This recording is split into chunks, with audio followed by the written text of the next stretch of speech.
It's Remu slowly. It's Marissa slowly. With the day of the prime ministerial election fast approaching, it feels like the awakening movement is solidifying. Now that the LDP has moved forward with talks with the Osaka Shinnikai, it feels like the birth of a new government is finally becoming a reality. That's another big recent development. I'm looking forward to seeing what kind of moves they'll make as their policies and ideologies overlap. I'm also curious about the movements of the opposition parties, but I get the impression that they're all just spinning their wheels and cutting themselves off in preparation for the prime ministerial election. That's right. Just the other day, the Democratic Party of Japan announced that it would strengthen its alliance with the Komeito Party, which became a big topic in a negative way. This news really surprised me. I wonder what happened to the Democratic Party of Japan. It seems that the internal conflict has deepened considerably. The relationship between Shinbashi and Tamagishi may finally be coming to an end. What? So, this time, I'll explain about the Democratic Party of Japan, which is shaken by the announcement of strengthened alliance with the Komeito Party. Take your time. So this time, I'll be explaining the current situation, focusing on the turbulent Democratic Party of Japan. The Constitutional Democratic Party of Japan called for a single opposition candidate in the prime ministerial election. While the party calmly and logically rejected such a forceful proposal and received a relatively high evaluation, the public's perception of the Democratic Party of Japan has suddenly changed completely.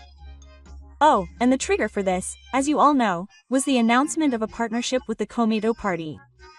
Speaking of the Komeito Party, it was pointed out that due to the overall fatigue of the Soka Gakkai, its organizational structure, which was its strength, had drastically decreased, and that its influence would further decline after dissolving its coalition with the Liberal Democratic Party. Oh, and the sudden announcement of a partnership with such a party has caused great confusion even among its leaders. The Democratic Party of Japan, which was in such poor shape, has teamed up with a party that is also doing quite poorly. I wonder what their intentions are. For now, there are still many mysterious and unpredictable aspects, and it seems that the Democratic Party of Japan itself is also quite divided internally over this matter.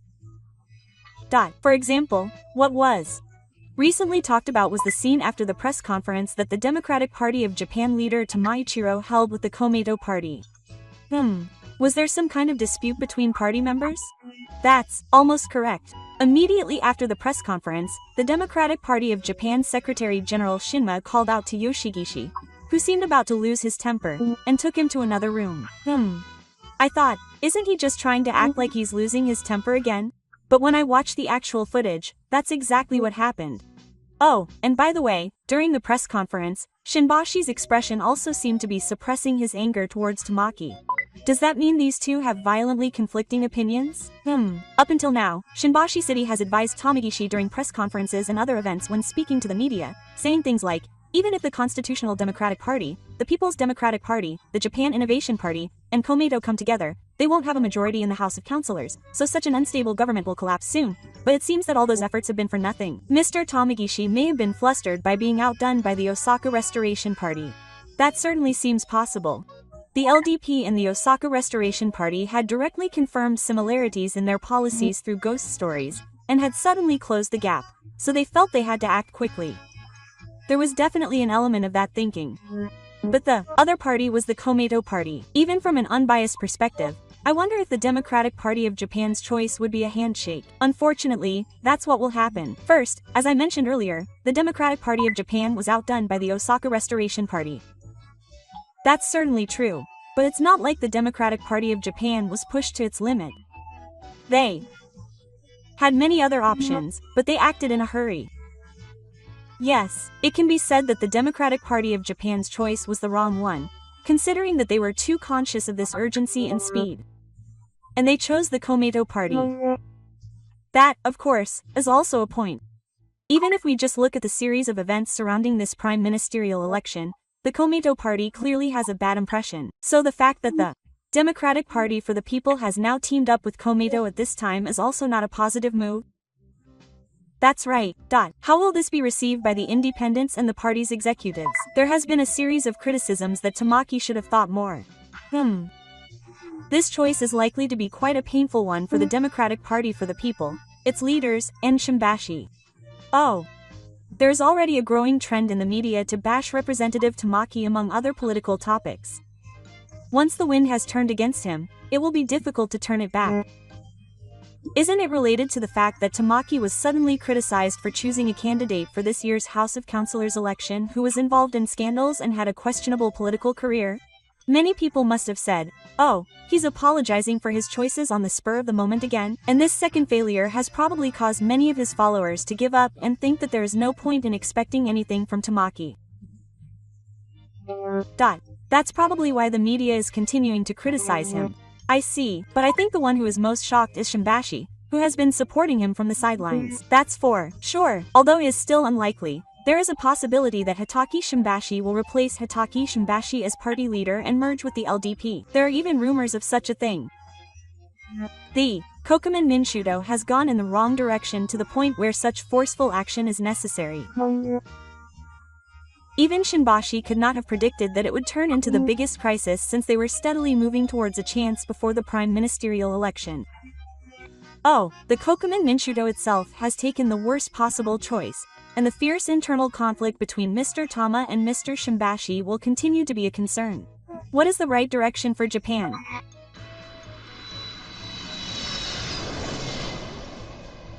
However, looking at it this way, the situation for Mr. Takaichi of the LDP may be solidifying into something quite good. The most realistic scenario is that Mr. Takaichi will likely win the LDP presidency and become a temporary obstacle. I wonder if the merger with the Osaka Restoration Party, which I mentioned a while ago, really helped him secure the position of Prime Minister. There is no doubt about it. The LDP alone will not have a majority, but it is said that with the support of the Japan Innovation Party in the form of international cooperation, there is an 89% chance that a Takaichi government will be formed. A majority in the House of Representatives is 233 seats. The LDP alone with 195 seats will not be enough, but if they combine with the Japan Innovation Party's 35 seats, the total will exceed 230, almost approaching a majority. And if the remaining few seats are filled by independent members, there will be no problems in running the government.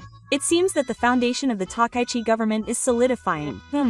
Of course, people will have different opinions on the policies that will be implemented, but the fact that Japan's first female leader will be born is quite welcome news.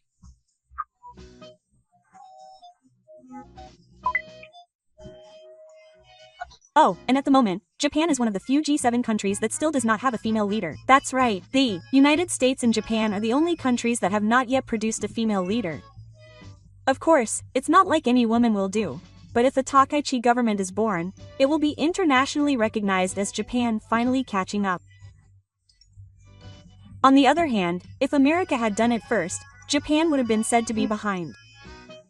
Even among those who have negative views of the LDP, there seem to be many who are hopeful that the long-standing LDP Komeito system will collapse and a new form of government will be born, and there also seems to be a growing number of positive voices about the fact that she is the first female leader. This is purely my personal feeling, but I feel like there are a lot of people who don't like the LDP but are appreciating it this time. This is largely due to the fact that the LDP has firmly established its own policies and has been steadily advancing discussions with parties with similar views. In contrast, the opposition parties have been very erratic in their statements and actions. The Constitutional Democratic Party of Japan is certainly a prime example. Yes, they called for unity among the opposition parties ahead of the prime ministerial election, but their core was too fragile. I get the impression that they have completely destroyed themselves with their statements that they don't care which party they team up with as long as they can bring down Takaichi. Their policies don't matter. They don't care who they nominate as prime minister. That's right. It was particularly terrible that they didn't care about the policies of the party they team up with. The Constitutional Democratic Party of Japan initially actively reached out to the Democratic Party of Japan, but the two parties had completely different ideologies. Now that you mention it, that might be true. Their ideas on taxes are completely different. The Constitutional Democratic Party of Japan is a typical tax-raising party, calling for substantial tightening under the pretext of normalizing monetary policy. On the other hand, the Democratic Party of Japan advocates expanding internal support through an economic tax that increases salaries, which undermines their economic philosophy. Oh, and that's not the only difference between the two parties. The two parties also have very different ideas about security. The Constitutional Democratic Party supports collective self-defense, while the Democratic Party of Japan advocates realistic security. In this way, the two parties were on a policy-making basis that would never allow them to meet, but they decided to join hands and even put their names to the top of the Democratic Party of Japan. The Constitutional Democratic Party of Japan is pretty bad for saying something like that. Oh, and it's surprising that they were trying to form a coalition government of opposition parties by adding the Japan Innovation Party and Komeito to the coalition. Even if they had taken power, it would have collapsed immediately. It seems that the opposition coalition led by the Constitutional Democratic Party of Japan really had the goal of achieving a change of government. Yes, and since the public is aware of the lack of a vision for the country, it seems that even those who normally have negative views of the LDP are increasingly willing to support them this time. What is really needed is a change of government with a clear statement of what they will achieve for the people. That's why the Democratic Party of Japan was praised for clearly rejecting the proposal from the Constitutional Democratic Party of Japan, but for some reason, they ended up choosing Komeito, which brings us back to where we started. But I wonder why things turned out this way. It's a mystery. At one point, when there was talk of cooperation with the LDP, they took a cautious stance.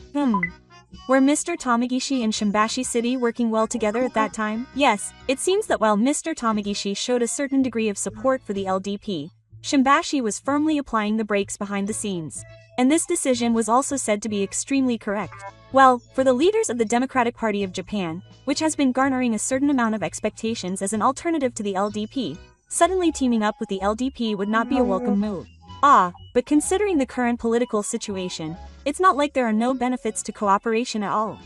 In other words, what the Democratic Party of Japan should have done was not strengthen its alliance with Komeito, but rather cooperate with the LDP at the policy consultation level. That would definitely be one of the correct moves.